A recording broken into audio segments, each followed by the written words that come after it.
जय श्री राम। नमस्कार दोस्तों, स्वागत है आप सभी का आपके अपने YouTube चैनल चंद्रमंशा भक्ति पर। दोस्तों, आज की इस वीडियो में हम लोग उसके आगे का अध्याय पढ़ेंगे जहाँ तक हम लोगों ने पढ़ लिया है श्री रामचरितमानस। अगर दोस्तों आप वीडियो पर नए आए हैं तो प्लीज़ जाकर सारी वीडियो को देखते आइए, तब जाकर आपको ये सारी कथाएँ आपको समझ में आएंगी दोस्तों, और आपको अच्छा भी लगेगा। तो चलिए दोस्तों, शुरुआत करते हैं आज का अध्याय।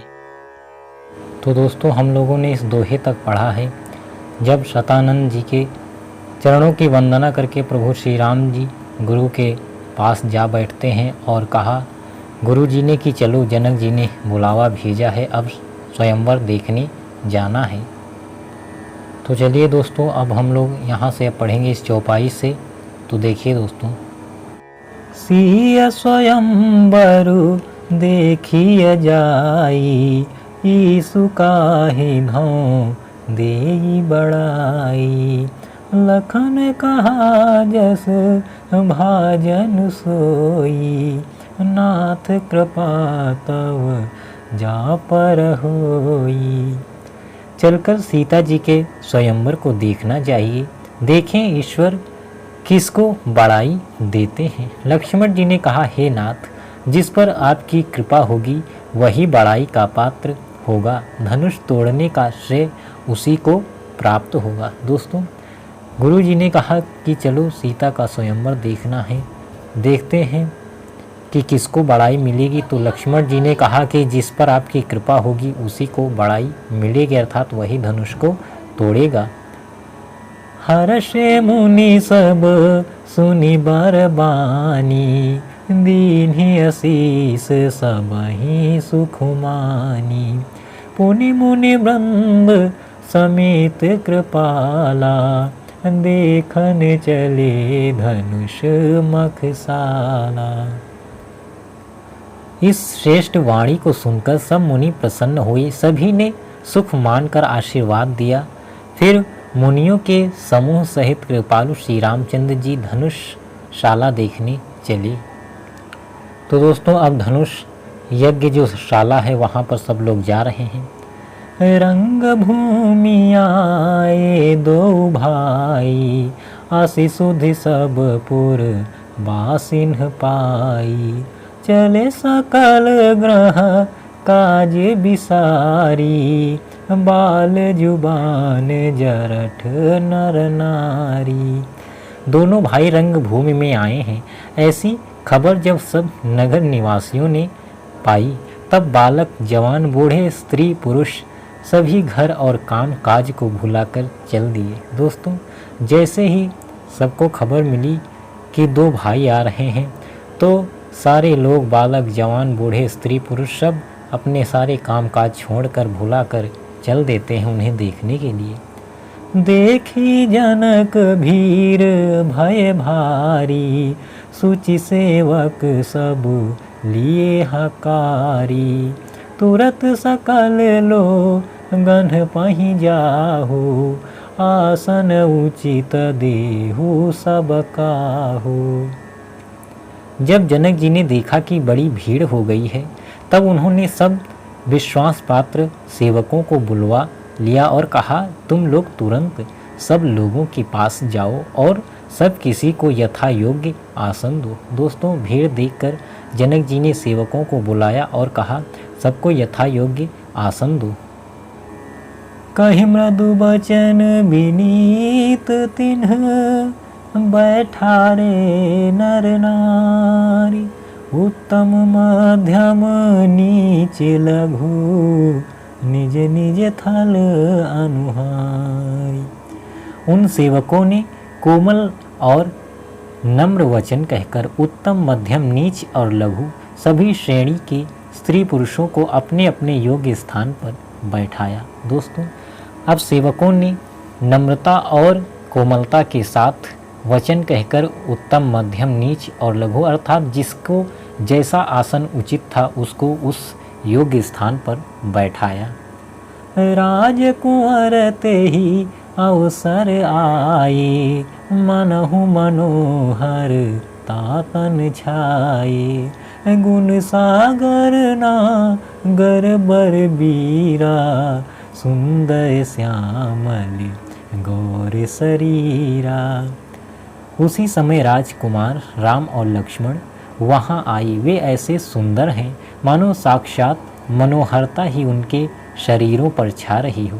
सुंदर सांवला और गोरा उनका शरीर है। वे गुणों के समुद्र, चतुर और उत्तम वीर हैं। दोस्तों, अब राम लक्ष्मण भी उसी समय आते हैं।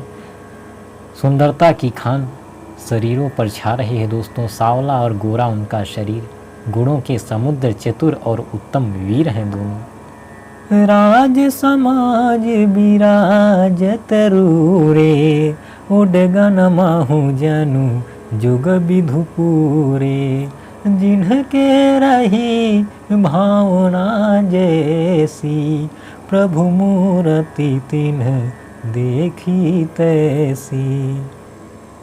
वे राजाओं के समाज में ऐसे सुशोभित हो रहे हैं मानो तारागणों के बीच दो पूर्ण चंद्रमा हो। जिनकी जैसी भावना थी, प्रभु की मूर्ति उन्होंने वैसी ही देखी। दोस्तों, राजाओं के समाज में इतने सुशोभित हो रहे हैं मानो जैसे तारागणों के बीच दो पूर्ण चंद्रमा हो। जिनकी जैसी भावना थी, अर्थात जिसकी जैसी सोच थी, जैसी कामना थी, जो जैसा देख रहे थे, प्रभु सबको वैसे ही दिखाई दे रहे थे।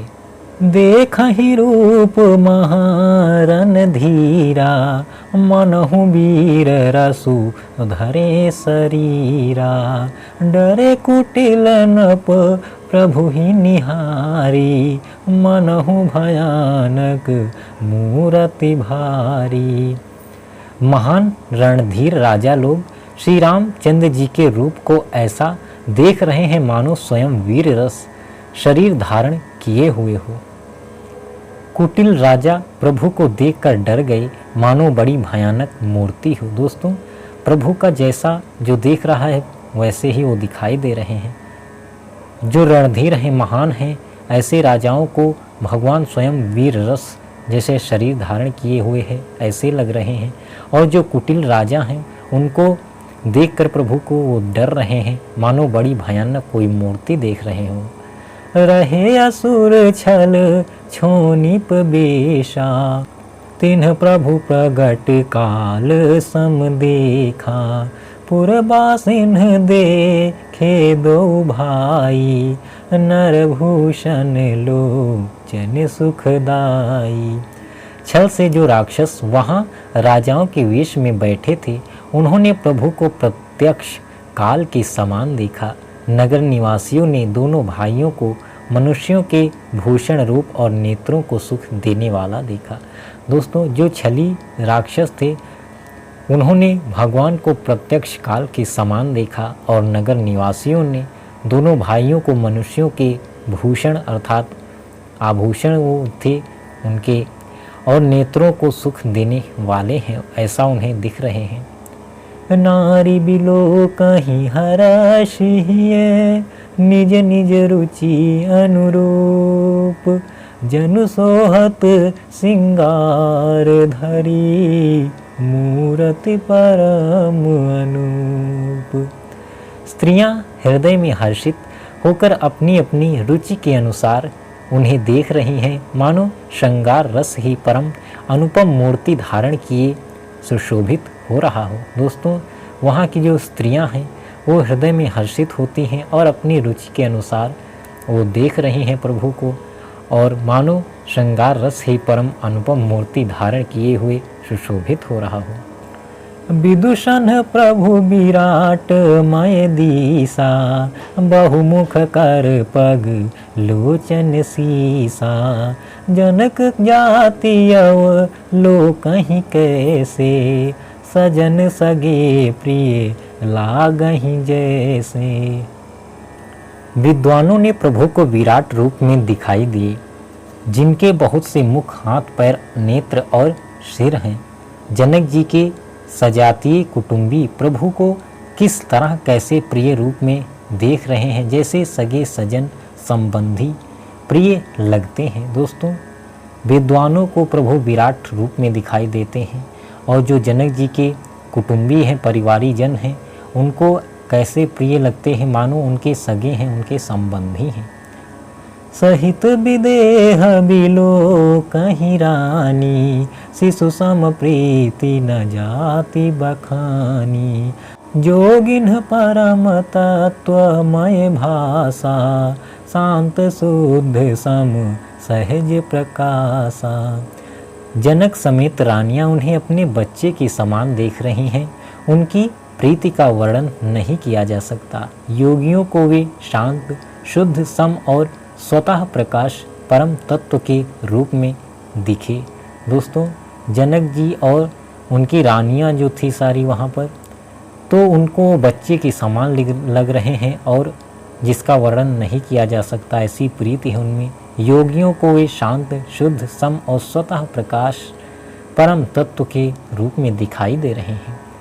हरि भगतन देखे दो भ्राता, इष्ट देव इव सब सुखदाता। राम ही चितव भाय जेहि सिया, सो स्नेहु सुख नहीं कथनिया। हरि भक्तों ने दोनों भाइयों को सब सुखों के देने वाले इष्ट देव के समान देखा। सीता जी जिसे भाव से श्री रामचंद्र जी को देख रहे हैं, वह स्नेह और सुख तो कहने में ही नहीं आता। दोस्तों, हरि भक्तों ने दोनों भाइयों को सुख देने वाला इष्ट देव के समान देखा और सीता जी जिस भाव से देख रही हैं प्रभु श्री रामचंद्र जी को, वह स्नेह और सुख तो कहना उचित ही नहीं, कोई कह ही नहीं सकता। उरय अनुभवति न कही सक सोऊ, कवन प्रकार कहे कवि को। यही विधि रहा जाहि जस भाऊ, तही तस देख्यो कौशल राऊ। उस स्नेह और सुख का वे हृदय में अनुभव कर रही हैं वे, पर वे भी उसे कह नहीं सकती। फिर कोई कवि उसे किस प्रकार कह सकता है। इस प्रकार जिसका जैसा भाव था, उसने कौशलाधीश श्री रामचंद्र जी को वैसा ही देखा। दोस्तों, सीता जी अंदर ही अंदर अनुभव कर रही हैं पर कह नहीं सकती। इसी प्रकार कवि उसे किस प्रकार कहें दोस्तों, जब वो खुद नहीं कह रही हैं। और जो भी भाव थे, जिसके अंदर जैसे भाव थे, प्रभु श्री रामचंद्र जी वैसे ही दिखे। राजत राज समाज महु, कौशल राज किशोर। सुंदर श्यामल गौर तन, विश्व विलोचन चोर। सुंदर सांवले और गोरे शरीर वाली तथा विश्व भर के नेत्रों को चुराने वाली कौशलाधीश के कुमार राज समाज में इस प्रकार सुशोभित हो रहे हैं। दोस्तों, सुंदर सांवले और गोरी शरीर वाली, विश्व भर के नेत्रों को चुराने वाली कौशलाधीश के कुमार राज समाज में इस प्रकार सुशोभित हो रहे हैं, अर्थात इतनी उनकी सुंदरता है। लोग अपने अपने भाव से उन्हें देख रहे हैं और सुख पा रहे हैं। जो क्रोधी हैं, जो लोभी हैं, जो कपटी हैं, उनको वैसे ही दिख रहे हैं। जो ज्ञानी हैं, जो विद्वान हैं, जो महर्षि हैं, उनको इष्ट देव के रूप में दिख रहे हैं। दोस्तों, तो जिसकी जैसी भावना होती है उसको वैसा ही दिखाई देता है। वो चाहे भगवान को ही हो या किसी इंसान को भी लीजिए दोस्तों, जैसा आप सोचेंगे आपको वैसा ही दिखेगा। तो दोस्तों, अपनी दृष्टि सही रखिए, अपनी सोच को सही रखिए, तो सब कुछ आपको अच्छा ही दिखेगा। तो आज के लिए बस इतना ही। जय श्री राम, नमस्कार।